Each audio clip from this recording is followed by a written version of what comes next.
Hello guys, welcome back to San 11 Quintaro. Kamusta? Kamusta kayo mga Scorpio? Anong nararamdaman nyo? Feeling ko parang marami kayong iniisip, no? Lalong-lalo na sa pamilya ninyo, no? At sa sarili ninyo kung paano nyo to maibibigay yung pangangailangan nila. So anyway, Scorpio, tignan natin kung anong message sa inyo ngayong December. So, general reading ito, pwede mag-resonate, pwede hindi. Kunin lamang kung ano yung akma para sa inyo at habang hindi ay ibigay po natin sa iba. So, Scorpio, simulan na natin kung ano ang message para sa inyo.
Okay, Scorpio. The bottom of the deck is the death. Energy niyo po ito, Scorpio. Okay, Scorpio. Meron ka ditong the Hermit, Ace of Pentacles, Ace of Cups. Wow, puro Ace. And Nine of Wands. Nine of Wands. So, ang nasa sense ko dito ay siguro ba't po kayo nalulungkot, Scorpio? Bakit po kayo nalulungkot? Nalulungkot kayo sa financial nyo? Nalulungkot kayo dito, no? Kasi siguro maraming umaasa sa inyo, no? May mga kadiling ka dito na earth sign. Taurus, Virgo, Capricorn, and fire sign. Aries, Leo, Sagittarius. Energy nyo rin po ito, Cancer, Pisces, Scorpio, Cups. So, the Hermit, bakit? Huwag po kayo malungkot kung meron mang mga problema tungkol sa iyong financial, no? Kasi hindi lahat ng oras, hindi lahat ng araw, ganyan kayo, no? May bago kayong sisimulan tungkol sa iyong financial, no? Siguro ang iba sa inyo, no? Kaya kayo siguro nalulungkot. Inisip nyo na kapag may dumating sa inyo na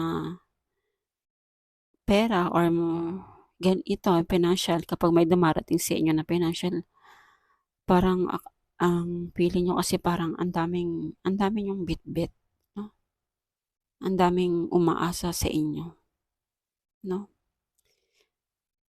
Siguro ikaw lang ang inaasahan nila. Yun ang nararamdaman ko po. Yun ang feeling nararamdaman ko para sa inyo.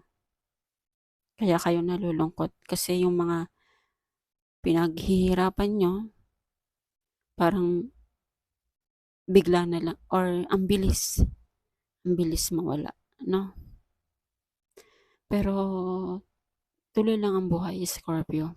Kasi may bago kang kahit may mga ganyang senaryo, may mga sitwasyon na nagkakaroon ng problema, may mga bagay pa rin na may bagong pag-asa pa rin na darating, may bagong liwanag.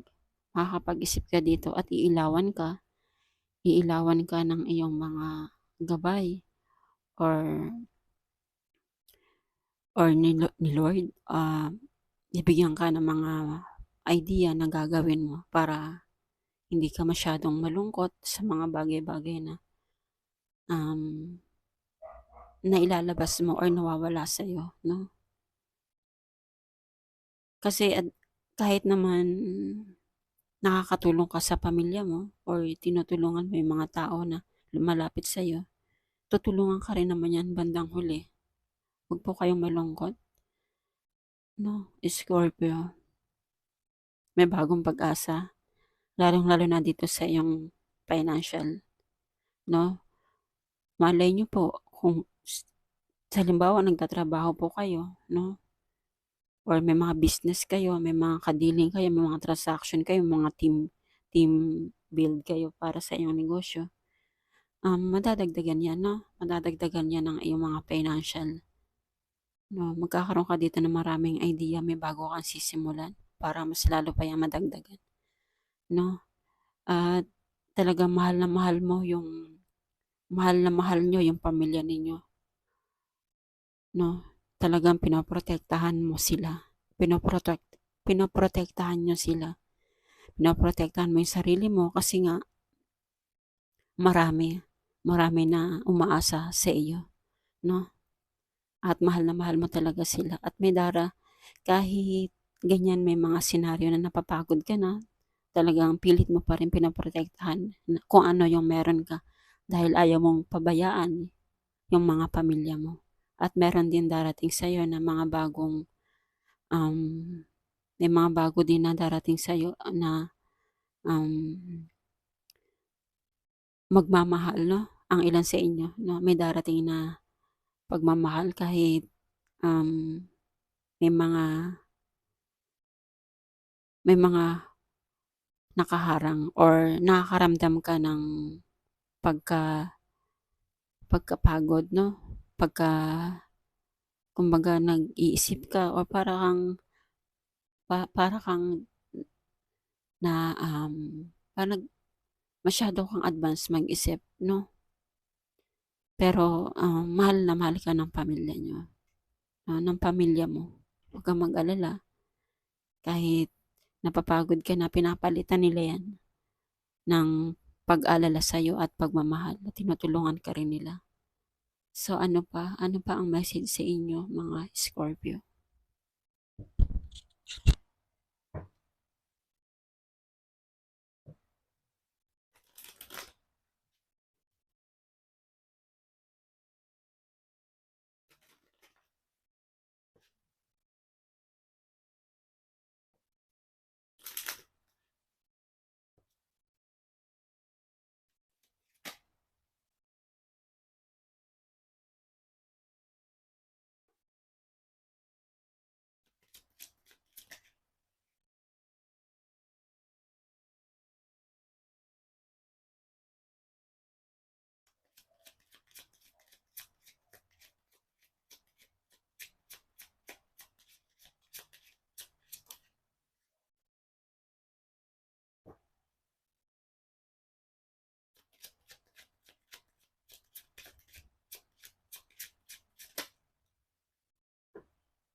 Okay, Scorpio.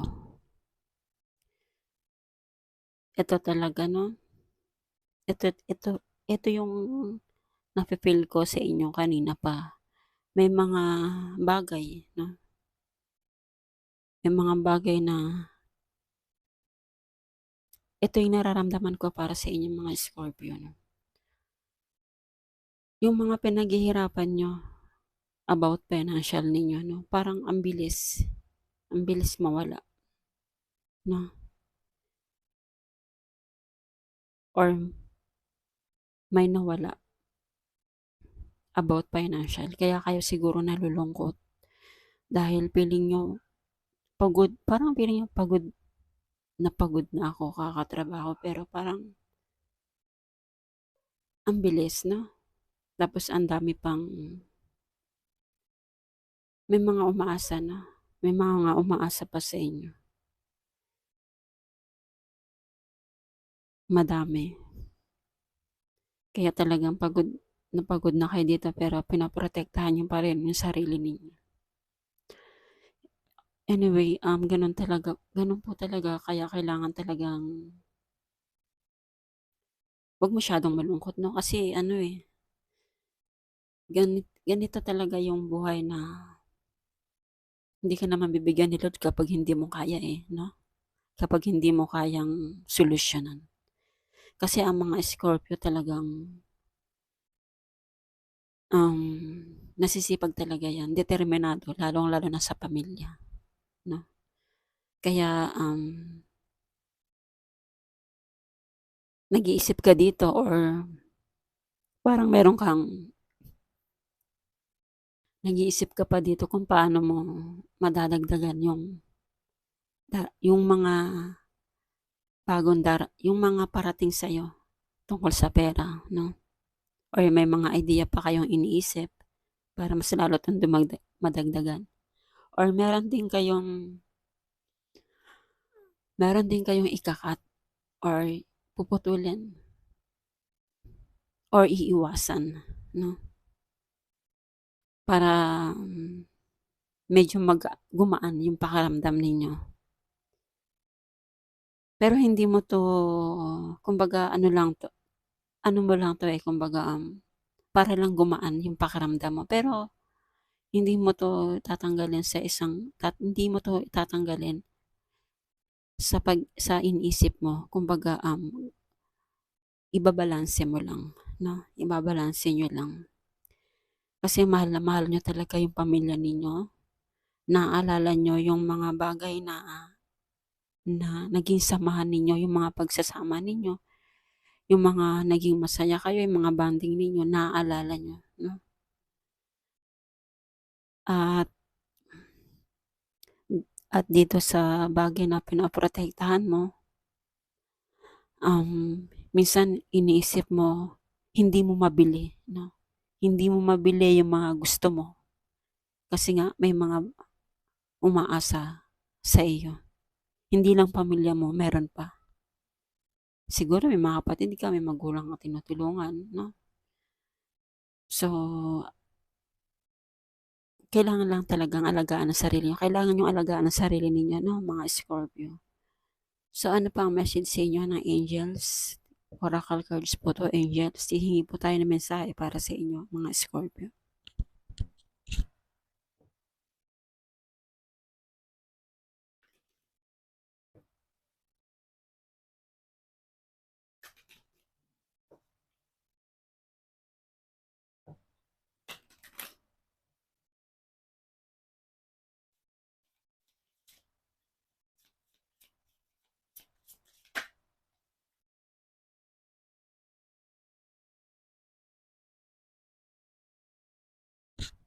Okay, Scorpio, the ocean. The deep blue sea speak to your soul, healing and soothing you. Even the act of imagining yourself dipping into healing warm brings about desirable effects. Better yet, spend time physically near the ocean, allow its power and beauty to wash away all cares and concern. So, para tong kailangan yung i-heal, no? Mag-spend time ka sa yung mga dumadaloy na tubig or meron kayo sa bahay niyo yung tubig na parang pools, yung parang electric water or sa dagat or sa ilog. So, spend time kayo doon mga siguro 10 minutes or 30 minutes. I-relax ang mind, no? I-relax ang isipan. um, kausapin niyo yung soul ninyo kung paano kung paano mo matutulungan yung mga kung paano kanila matutulungan dun sa mga bagay-bagay na iniisip mo na nahihirapan ka na. No, kahit imaginein mo yung mga imaginein mo yung sarili mo nang huminga ka ng malalim, no? Imagine mo yung sarili mo at kung ano ang magiging epekto sa'yo kapag nakahinga ka ng malalim at mailabas mo na yung mga nagpapabigat sa sarili mo, no? At tanggapin mo yung kapangyarihan, yung power ng pagiging yung para kasi ditong nagme-meditate sa sa mga tubig. Langhapin niyo po 'yun para medyo mabawas-bawasan kung ano man 'tong mga, iniisip niyo or nalulungkot kayo at napapagod na kayo. Lalong-lalo na dito sa mga pinaghihirapan niyong bagay dito sa financial ninyo, 'no? Breathe in and breathe out lang po, 'no? At magdasal, kausapin ng soul kung paano kanila matutulungan, 'no, para ma-relax yung katawan ninyo po at saka isipan. So, Scorpio, 'yan po ang message sa inyo ngayon, 'no? Kalmahin po, 'no? Kalmahin ang isipan at katawan. Huwag masyadong mag-isip. Tuloy ang laban. Kahit napapagod, basta alagaan ang sarili, 'no? So, 'yan po message sa inyo, Scorpio. Ingat po and salamat sa panonood. Excuse me. And God bless po. Maraming salamat po.